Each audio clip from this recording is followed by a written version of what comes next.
এই যে আমি আপনাদেরকে ডাটাগুলো দেখাইতেছি, এই ডাটাগুলো আমার বোন গ্রামের থেকে পাঠাইছে, ওর বাড়ির ডাটা। কিন্তু ডাটাগুলো এত মজা, আসলে ডাটা মজা হয় মাটির কাছে, কিন্তু ওর বাড়ির ডাটাগুলো অনেক মজা। চুলায় দেওয়ার আগে মোমের মতো গলে যায়। তো আমি ডাটাগুলো কীভাবে রান্না করব আপনারা দেখেন।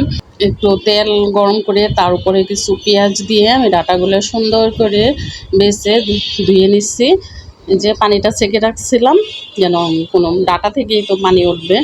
একটু লবণ আর হলুদ গুঁড়া দিয়ে সুন্দরভাবে ডাটাটাকে আমি একটু কষাই নেব। ডাটা বেশি ভাজা ভাজা করা যায় না, তাহলে ডাটা তরকারি খেতে ভালো লাগে না। তো যারা আমার এই ভিডিওটাকে দেখতেছেন অবশ্যই আমার পেজটাকে একটু ফলো করে দিবেন, এখনও যারা আমাকে ফলো করেন নাই। আর লাইক দিয়ে আমার সাথে থাকেন। ইউটিউব চ্যানেল থেকে যারা আমার এই রান্নাটা দেখবেন অবশ্যই চ্যানেলটাকে একটু সাবস্ক্রাইব করে দিবেন। একটু মরিচ গুঁড়া, জিরার গুঁড়া পরিমাণ মতো দিয়ে এখন আমি ঝোল দিয়ে দিব।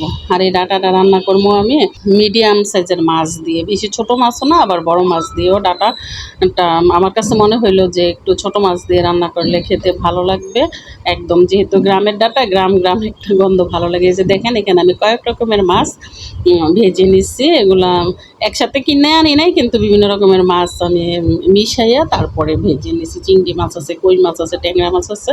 মাছগুলো দিয়ে আমি রেখে দিব, সিদ্ধ হয়ে গেলে নামাই ফেলবো। একদম সহজ একটা রান্না। আপনাদের কাছে কেমন লাগছে আমাকে একটু কমেন্ট করে জানাবেন। আল্লাহ হাফেজ।